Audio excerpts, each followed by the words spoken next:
Hello friends, welcome to our channel. मैं M G Manish Guru GS teacher from Patna Bihar. ठीक है, आ जाइए जल्दी से। हम लोग करने वाले हैं सेट नंबर 33। हम लोग करने वाले हैं 25 क्वेश्चन, 25 मार्क्स, 1400 प्लस क्वेश्चन का सामान्य विज्ञान का सेट नंबर हम लोग 33 करने वाले हैं। इसका पीडीएफ के लिए आप इस पे व्हाट्सअप कीजिए। ये कहाँ पे है? तो ये हमारा ही बुक है, जिसके अंतर्गत आपको 50 सेट आपको अवेलेबल है। 50 सेट है आपका, ठीक है, जिसमें से हम लोग सेट नंबर और कंप्लीट बुक का पीडीएफ आपको देखिए। व्हाट्सअप से हम बहुत जन को रिप्लाई नहीं दे पा रहे हैं, टेलीग्राम पे ऑलरेडी अपलोडेड है। टेलीग्राम से आप लोग डायरेक्ट जुड़ के डिस्क्रिप्शन के नीचे लिंक है, वहां से जुड़ जाइए और पूरा जो है पीडीएफ को आप ले सकते हैं। हमारे बारे में सबसे पहले आप लोग जान लीजिए। हम एक एडुकेटर हैं जो कि अन अकेडमी पे पढ़ाते हैं। तो आपको मनीष कुमार रॉय का नाम से आपको सर्च करना है अन अकेडमी पे, और ऑल गोल में आपको एसएससी एग्जाम नॉन टेक्निकल आपको सेलेक्ट करना है। SSC exam non technical. और आपको वहां पे जो कीजिएगा, आपका डेली क्लासेस होते हैं। सुबह में आपका 10 बजे एकदम क्लास होगा, सुबह में 10 बजे, और रात में आपका 10 बजे। दोनों क्लासेस बिल्कुल भी, दोनों क्लासेस फ्री हैं। दोनों क्लासेस बिल्कुल भी वहां पर फ्री है। क्लियर है?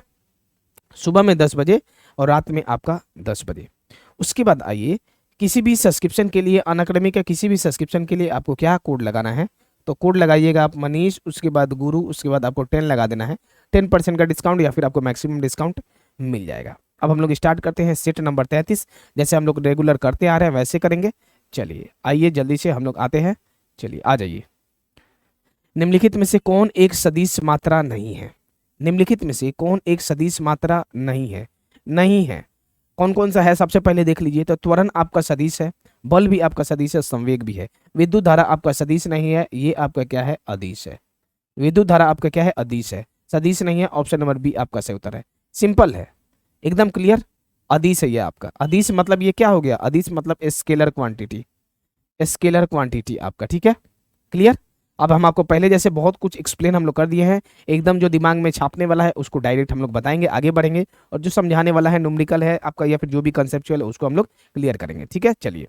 मैक्सिमम क्वेश्चन का तो हम लोग का रिपीटेड ही अब आएगा आपको। वाहनों को सुरक्षित मोड़, क्वेश्चन रिपीट मतलब कंसेप्ट रिपीट। वाहनों को सुरक्षित मोड़ लेने के लिए आवश्यक केंद्रीय बल जो है प्रदान करने हेतु किसी घुमावदार सड़क के बाहरी किनारे को आंतरिक किनारे से ऊपर करने की प्रक्रिया को डैश कहते हैं। प्रतिक्रिया को क्या कहते हैं? तो उसको क्या कहते हैं? आपको सुने ही होंगे, सड़क की कॉर्निंग।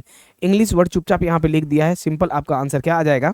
ऑप्शन नंबर बी आपका सही उत्तर है। सड़क का कॉर्निंग कहा जाता है भैया, घुमावदार रहेगा सड़क का, इसी को कॉर्नरिंग ना कहते हैं। हम लोग कहते हैं कि वो कॉर्नर पे, सड़क का कॉर्नर पे, इस तरीके से। ऑप्शन नंबर बी आपका सिंपल ही क्वेश्चन है। कुछ कुछ को लॉजिकली दिमाग से भी आप क्लियर कर सकते हैं। डल्टन के परमाणु सिद्धांत के अनुसार कौन सा कथन सही है? डल्टन के परमाणु, सभी जो है द्रव्य छोटे कणों से निर्मित होते हैं, ये तो आपका सही है। भिन्न भिन्न तत्वों के परमाणुओं के द्रव्यमान व रासायनिक गुणधर्म भिन्न होते हैं, ये भी आपका सही है। किसी भी यौगिक में परमाणुओं की सापेक्ष संख्या अनिश्चित होती है, ये आपका गलत है। अनिश्चित नहीं होती है, मतलब आपका 1 और 2 सही है। इसके अकॉर्डिंग आपका आंसर क्या आ गया? ऑप्शन नंबर ए आपका सही उत्तर है। केवल 1 और 2 आपका जो है सही उत्तर है। ठीक है। और जॉन डल्टन ने, ये जो आपका डल्टन जी है, जॉन डल्टन ने 1808 में अपने परमाणु सिद्धांत को प्रस्तुत किया था। कब किया था? तो 1808 में अपने परमाणु सिद्धांत को जो है प्रस्तुत किया था। किसने? जॉन डल्टन ने। नेक्स्ट क्वेश्चन पे आइए, इसका बताइए जल्दी से आंसर। एक जो है संयोजन अभिक्रिया में डैश हो सकते हैं, क्या हो सकते हैं बताइए? 4 नंबर का आंसर। एक संयोजन अभिक्रिया में 2 या 2 से अधिक का अभिकारक एवं केवल जो है एक उत्पादक ही हो सकते हैं। सिंपल है, संयोजन मतलब क्या है? 2 या 2 से मिला के आपका एक में। तो आपका क्या दिया हुआ है? पढ़िए एकदम। 2 या 2 से अधिक है अभिकारक, 2 या 2 से अधिक उत्पादक, केवल एक उत्पादक। तो आपका इसमें सही उत्तर कौन सा आ जाएगा? सही उत्तर है आपका ऑप्शन नंबर बी आपका सही उत्तर है। केवल 1 और 3, 2 या 2 से अधिक अपारक और केवल एक उत्पादक। ठीक है, ऑप्शन नंबर, दोनों को मिला दीजिएगा तो आपका हो जाएगा। ऑप्शन नंबर बी आपका सही उत्तर है। क्लियर। चलिए नेक्स्ट क्वेश्चन देखिए। अग्नि क्या दिया है? अग्न्यासिक रस को अपनी क्रिया के लिए किस माध्यम की आवश्यकता होती है? अम्लीय, क्षारीय, न्यूट्रल, सभी विकल्प सही है। बताइए इसका आंसर क्या आएगा आपका? अग्निवासी रस को अपनी क्रिया के लिए किस माध्यम की आवश्यकता होती है? तो आपका सही उत्तर है ऑप्शन नंबर बी, क्षारीय माध्यम की आवश्यकता होती है। ठीक है, क्षारीय माध्यम की आवश्यकता होती है। इसका आइए अब, यदि किसी तत्व में विद्युत धारा को दोगुना किया जाता है तो उसका उष्मा, उष्मा के लिए फॉर्मूला क्या होता है? हम लोग किए हैं H = I² R T। अब यहाँ पे आपका क्या कि विद्युत धारा को आई को अगर आप आई डैश को 2i कर दिए तो सिंपल है भैया, किसी का स्क्वायर करिएगा तो 4 गुना आ जाएगा, सिंपली आपका आ जाएगा, ये एच होगा ना, एच आएगा, ये सिंपली एच आपका क्या आ जाएगा, मतलब H is directly proportional to I square, मतलब सिंपल आपका क्या हो जाएगा, 4 गुना हो जाएगा, स्क्वायर है 2 गुना आपका दे दिया है तो 4 गुना हो जाएगा। आपका सही उत्तर क्या आएगा, ऑप्शन नंबर बी आपका सही उत्तर है, चौगुनी होती है। ये सब क्वेश्चन एकदम सिंपल आपको लग रहा होगा, इतना बार क्वेश्चन ये सब कर भी चुके हैं इस टाइप के क्वेश्चन। एक 220 वोल्ट 50 वाट के विद्युत बल्ब को 22 घंटे जलाता है तो किलोवाट घंटा में ऊर्जा का खपत आपको निकालना है। ऊर्जा को खपत निकालने के लिए सिंपली आपको क्या करना है, 50 गुने 22 तो कर दिए, तो ये आपका किस में आया, तो वाट आवर में आ गया। जैसे इसको 1000 से भाग दे देंगे KWH आ जाएगा, 2 बार में सीधा आ गया। अच्छा हाँ 20 आएगा ना, यहाँ पे 20 आ जाएगा, और यहाँ पे कितना आ जाएगा, 1 और यहाँ पे आ गया आपका 10, मतलब 1.1 आपका आंसर आ गया। सिंपल, एकदम सिंपल, कुछ नहीं है। ऑप्शन नंबर डी आपका सही उत्तर है। सभी का क्लियर होगा एकदम, ऑप्शन नंबर डी आपका जो है सही उत्तर है। ठीक है, चलिए अगले क्वेश्चन पे आइए।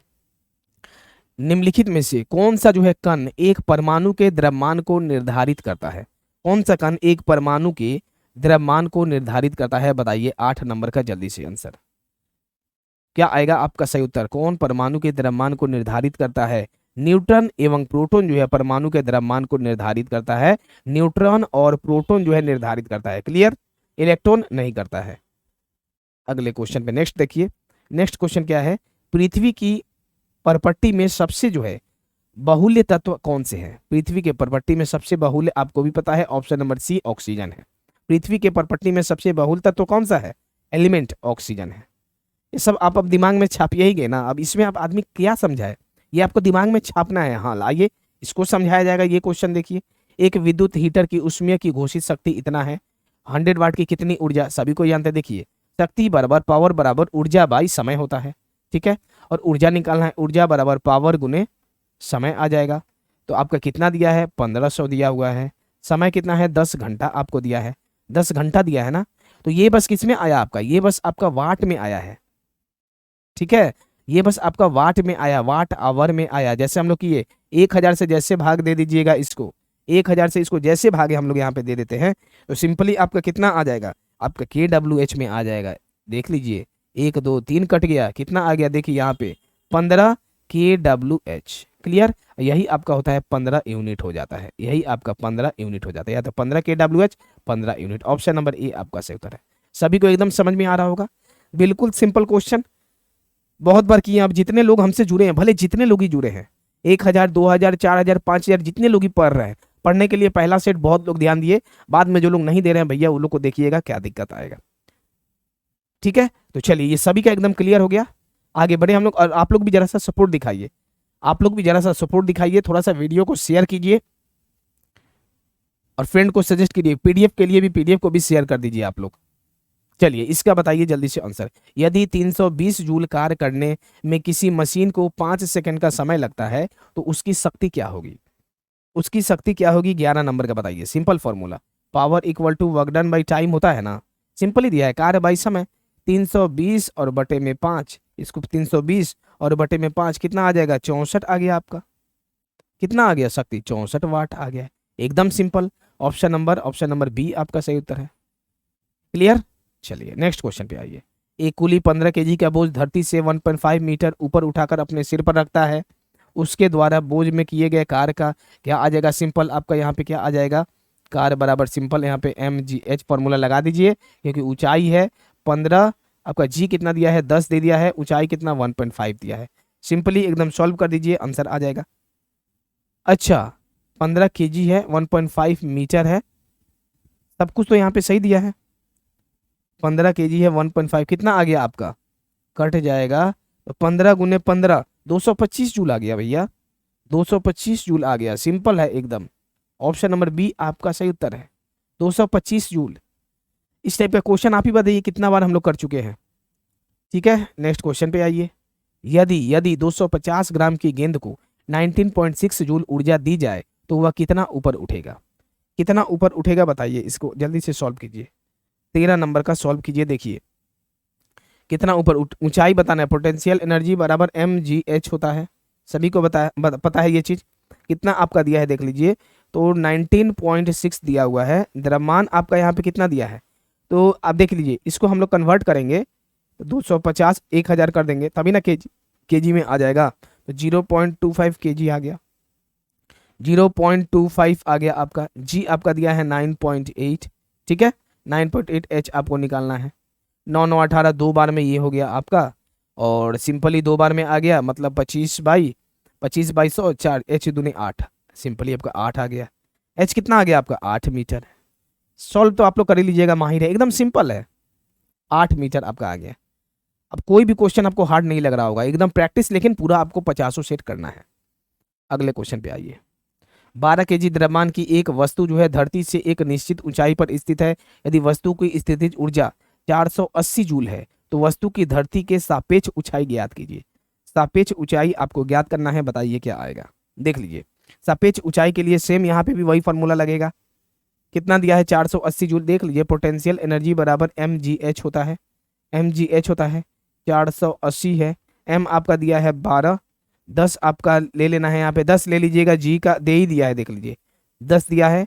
h आपका कितना है, तो h आपका है यहाँ पे, h कितना दिया, h तो हमको निकालना है, सिंपली कट गया, 12 4 जा 48, h आपका आ गया 4 मीटर। अब ये सब क्वेश्चन में कोई जान बचा है आप लोग के लिए, h आ गया आपका क्या 4 मीटर। ऑप्शन नंबर ए आपका सही उत्तर है। सिंपल क्वेश्चन, अब ये सब में बिल्कुल भी समय नहीं लेना है, एकदम तुरंत में करते जाना है। देखिए, लेकिन हाँ पूरा रिवीजन करना है। एक भूकंप का पूर्णांक आवृत्ति तथा तीव्रता मापने वाले यंत्र को क्या कहते हैं। चलिए ये सब आप दिमाग में छापते जाइए। एक भूकंप के पूर्णांक आवृत्ति तथा तीव्रता मापने वाले यंत्र को क्या कहते हैं, आपका सही उत्तर क्या आ जाएगा, सिस्मोग्राफ कहते हैं। क्या कहते हैं, सिस्मोग्राफ कहते हैं। क्लियर, एकदम दिमाग में छापिए। अगला क्वेश्चन पे जल्दी से आइए, नेक्स्ट क्वेश्चन पे आइए। देखिए नेक्स्ट क्वेश्चन क्या है, ध्वनि का वेग जो है क्या दिया हुआ है, देखिए ध्वनि का वेग जो है आपको बताना है, क्या आएगा आपका। सूखी हवा से नमी हवा में कम है, ध्वनि का वेग जो है सूखी हवा से नमी हवा में कम है, ये तो आपका नहीं होगा ना। सूखी हवा से नमी हवा में अधिक होता है, ध्वनि का वेग सूखी हवा से नमी हवा में अधिक होता है। ऑप्शन नंबर बी आपका सही उत्तर है। ध्वनि का वेग सूखी हवा से नमी हवा में अधिक होता है, ध्वनि का वेग, ठीक है। चलिए अगले क्वेश्चन पे आइए। इसका देखिए, एक लड़की जो है बैठते हुए एक झूला झूल रही है, यदि वह लड़की झूले पर खड़ी हो जाती है तो झूलने की समय अवधि क्या होगी। झूलने की समय अवधि क्या होगी, झूलने की समय अवधि घट जाएगी। क्या हो जाएगा, झूलने की जो समय अवधि है घट जाएगा, ठीक है। ये भी क्वेश्चन आपका पूछा जाता है। यदि एक लड़की बैठते हुए एक झूले झूल रही है, यदि वह लड़की झूले पर खड़ी हो जाती है तो झूलने के समय अवधि क्या हो जाएगा, तो आपका घट जाएगा। क्लियर, चलिए अगले क्वेश्चन पे आइए। इसका देखिए, कई वस्तुएं अधिक जो है निम्न तापक्रम पर अपने वैद्युतीय प्रतिरोध खो बैठती है, इस वस्तुओं को कहते हैं, इस वस्तुओं को क्या कहते हैं, तो अतिचालक कहा जाता है। इस वस्तुओं को अतिचालक कहा जाता है। अब इस सब दिमाग में ना छापिएगा, इस सब में अब आदमी क्या अब इसमें ये करेगा, अति क्या होगा। चलिए इसका देखिए, मवेशी घास जो है निगलने के उपरांत उसे डैश में संग्रहित करते हैं। मवेशी घास निगलने के उपरांत जो है उसे क्या करते हैं, तो प्रथम आमाशय में जो है संग्रहित करते हैं। मवेशी सबको देखिएगा, ठीक है, एक ही बार में संग्रहित नहीं करते, उसे प्रथम आमाशय में संग्रहित करते हैं, ठीक है, एक ही बार में निगल नहीं जाते हैं। आपका क्या आएगा, ऑप्शन नंबर ए आपका सही उत्तर आएगा। नेक्स्ट देखिए, निम्नलिखित में से कौन मानव शरीर के विभिन्न अंगों का ऑक्सीजन वाहक है। मानव शरीर के आपको बताना है विभिन्न अंगों का ऑक्सीजन वाहक है। 20 नंबर का ऑक्सीजन वाहक क्या है आपका, लाल रक्त कोशिकाएं, रेड ब्लड सेल है। ऑक्सीजन वाहक RBC, लाल रक्त कोशिकाएं हैं। नेक्स्ट क्वेश्चन देखिए, जब प्रकाश किसी किनारे या किसी दरार से गुजरती है तो डैश की वजह से वंकित हो जाती है। किसकी वजह से वंकित हो जाती है, विवर्तन आपका सही उत्तर आएगा। ऑप्शन नंबर सी, जब प्रकाश किसी किनारे या किसी दरार से गुजरती है तो विवर्तन की वजह से जो है वंकित हो जाती है, विवर्तन की वजह से वंकित हो जाती है। क्लियर, इसका आइए अगले क्वेश्चन। सबसे छोटी जो है वाहिकाएं जो एक कोशिकीय मोटी होती है डैश कहलाती है। एक कोशिकीय मोटी होती है क्या कहलाती है, कोशिकीय कहलाती है, क्या कहलाती है, जल्दी से 22 नंबर का आपका सही उत्तर ऑप्शन नंबर डी होगा सही उत्तर, ठीक है। क्या कहलाती है, कोशिकीय। सबसे छोटी वाहिकाएं जो एक जो है कोशिकीय मोटी होती है डैश कहलाती है, क्या कहलाती है, तो कोशिकीय कहलाती है, ठीक है। ऑप्शन नंबर डी आपका सही उत्तर है, कोशिकीय कहलाती है। इसका देखिए, इसको हाँ इसको हम लोग सॉल्व करेंगे। 15 केजी द्रव्यमान की एक वस्तु के समान वेग गतिशील है, वस्तु का गतिज ऊर्जा। अब भैया बताइए, वस्तु का गतिज ऊर्जा के लिए क्या आएगा, ½ mv²। Half M V square, half ले लिए। आपका द्रव्यमान कितना दिया है 15, वी आपका कितना दिया है 4 गुने 4, 2 से 2 बार में 4 दूनी 8, 15, 8 बार में कितना आ जाएगा 120 जूल। 120 जूल, क्लियर एकदम 120 जूल। 23 का आंसर क्या आ गया सभी का? गलत किए हैं क्या हम लोग? गलत किए हैं क्या हम लोग? जरा सा देखिए। 4 का 2 2 4 2 8, 15 8 120 ही आएगा ना जी। 23 का, 23 का आंसर क्या आ जाएगा 120 जूल आएगा। आपका ऑप्शन नंबर बी सही उत्तर है। ऑप्शन नंबर बी आपका सही उत्तर है। ठीक है, चलिए अगले क्वेश्चन को जरा सा देखते हैं। अगले क्वेश्चन को जरा सा देख लेते हैं। इसको देखिए कैसे सॉल्व करेंगे हम लोग। ये तो हो गया ना 120 जूल आपका आएगा। ठीक है, 120 जूल आपका इसका आंसर आएगा। ठीक कर लीजिएगा, अगर बुक में भी या फिर पीडीएफ में कहीं पे गड़बड़ होगा इसको जो है ठीक कर लीजिएगा सभी को। ठीक है, चलिए अगला क्वेश्चन देखिए इसको। 5 केजी द्रव्यमान की वस्तु को ऊर्ध्वाधर जो है पृथ्वी से इतना मीटर की ऊंचाई तक उठाते हैं तो कितना कार्य करना पड़ेगा? कितना कार्य करना पड़ेगा? ये भी तो आपका सेम है ना, W equal to M G H. बस बैठा दीजिए। 5 गुने जी का मान 10 दिया है, एच आपका 2.4 मतलब 24/10 ले लिए। 24 5 बार में कितना आ जाएगा? एकदम simple question, 120 joule. 120 joule, clear हो गया। ऑप्शन नंबर ए आपका सही उत्तर है। 120 जूल आपका सही उत्तर है। ऑप्शन नंबर ए आपका क्लियर। चलिए अगले क्वेश्चन पे आइए। इसका देखिए, स्वतंत्र रूप से लटके हुए लकड़ी के एक ढांचे में कील ठोकना कठिन होता है। कौन सा नियम इस कथन का समर्थन जो है करता है? कौन सा नियम पे समर्थन करता है? तो आपका सही उत्तर ऑप्शन नंबर सी आपका सही उत्तर है, न्यूटन का जो है तीसरा नियम। ठीक है, तो देखिएगा, स्वतंत्र रूप से लटके हुए लकड़ी के एक ढांचे में कील ठोकना कठिन होता है। कौन सा नियम इस कथन का समर्थन करता है? बहुत तगड़ा क्वेश्चन है आपका। ऑप्शन नंबर सी आपका सही उत्तर आएगा, न्यूटन का तीसरा नियम है। स्वाभाविक है, बिना उसमें लटके हुए को ठोक के देखिएगा प्रैक्टिकल से। ठीक है, ऑप्शन नंबर सी आपका सही उत्तर है। तो ठीक है, जो एक्सप्लेन करना था देख लीजिए, जो एक्सप्लेन करना था आपका एक्सप्लेन हो रहा है, और जो भैया दिमाग में छापना था वो आपको छापना ही है दिमाग में। और एकदम बढ़िया तरीका से तेजी से हम लोग 50 सॉरी 50 सेट को जो है हम लोग कर लेंगे। ठीक है, तो यहाँ पे हम लोग का सेट नंबर 33 कंप्लीट हो गया। अगला हम लोग का सेट नंबर 34 मिलेगा। एकदम तैयारी कीजिए बढ़िया से, और ग्रुप डी और एनटीपीसी में CBT 2 में सिलेक्शन लीजिए। धन्यवाद सभी को। वीडियो को जरा सा शेयर भी कर दीजिए।